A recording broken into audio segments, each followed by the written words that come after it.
ഒട്ടുമിക്ക എല്ലാ പെറ്റ്സ് ലവേഴ്സിൻ്റെയും തുടക്കം ലവേഴ്സാണ്. ലവേഴ്സിനെ വളർത്താത്ത ഒരു പെറ്റ് ലവേഴ്സും കാണത്തില്ല. കാരണം എല്ലാവരുടെയും വീട്ടിൽ കോമണായിട്ട് കാണുന്നൊരു ബേഡാണ്. നല്ല ക്യൂട്ടായിട്ടുള്ള ബേഡ്സാണ്. കുറച്ച് കാര്യങ്ങൾ മനസ്സിലാക്കിയിരിക്കുക. ലവേഴ്സിൻ്റെ ഇമ്മ്യൂണിറ്റി കുറയുന്നതിൻ്റെ നമ്മൾ ചെയ്യുന്ന കുറച്ച് കാര്യങ്ങൾ കൊണ്ടാണ് ലവേഴ്സ് മുഴുവൻ കംപ്ലയിൻ്റ് ആകുന്നത്. അപ്പോൾ അതിനെക്കുറിച്ചുള്ള ടിപ്സൊക്കെ നമ്മൾ ഫ്യൂച്ചർ വീഡിയോസിനകത്ത് വരുന്നതായിരിക്കും. ലവേഴ്സ് ബ്രീഡ് ചെയ്യുന്നതിനെക്കുറിച്ചും പെട്ടെന്ന് ബ്രീഡ് ചെയ്യാനുള്ള കുറച്ച് ആഹാര രീതികളെക്കുറിച്ചും അതിൻ്റെ മെഡിസിൻസിനെ കുറിച്ചൊക്കെ നമ്മുടെ യൂട്യൂബ് ചാനലിൽ നമ്മൾ കുറച്ച് വീഡിയോസായിട്ട് വരുന്നതായിരിക്കും. അതോടൊക്കെ തന്നെ നമ്മൾ ഈ ലവേഴ്സിനെ സിംഗിളായിട്ട് ടൈം ചെയ്യണമെങ്കിൽ ചെയ്യേണ്ട കുറച്ച് ടിപ്സുകളെക്കുറിച്ചും അറിയാത്തവർക്ക് വേണ്ടിയുള്ള ഒരു വീഡിയോ ആണിത്.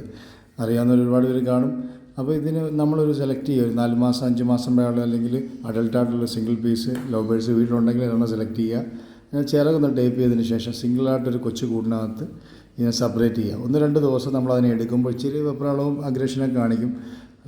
കാലക്രമേണ 2-3 ദിവസം കഴിയുമ്പോഴത്തേ ഓട്ടോമാറ്റിക്കലി നമ്മളോടുള്ള പേടി മാറുകയും പിന്നെ കൊടുക്കുന്ന ആഹാരവും അതിൻ്റെ വെള്ളവും അതിൻ്റെ കൂടിൻ്റെ വെളിയിൽ വെച്ച് വീട്ടിലെ ഒരു റൂമിൻ്റെ മൂലയ്ക്കോ അല്ലെങ്കിൽ വീടിൻ്റെ എവിടെയെങ്കിലും സ്ഥലത്ത് വെച്ച് കൊടുക്കുമ്പോൾ അതിന് ഇച്ചിരി ഫ്രീ ആയിട്ട് ഇരിക്കാനുള്ളൊരു ഇത് വരും. അപ്പോൾ നമ്മളോട് ഇച്ചിരി കംഫർട്ട് വരും. ഇത് നമ്മൾ ഒരു 2 ദിവസം കൊണ്ട് ടൈം ചെയ്തെടുത്തൊരു 4 മാസം പ്രായമുള്ള ലവ് അതുകൊണ്ടൊക്കെ തന്നെ ലവ് ബേഡ്സിനെ കുറിച്ചുള്ളതും ബേഡ്സിനെ കുറിച്ചുള്ളതും പെറ്റ്സിനെ കുറിച്ചുള്ള എന്ത് സംശയം ഉണ്ടെങ്കിലും നമ്മളോട് ബന്ധപ്പെടും. അതുകൊണ്ടൊക്കെ തന്നെ ബാക്കി വീഡിയോകൾ ഇതുകൊണ്ടൊക്കെ വരുന്നതായിരിക്കും. സപ്പോർട്ട് ചെയ്യാൻ മറക്കരുത്. നന്ദി.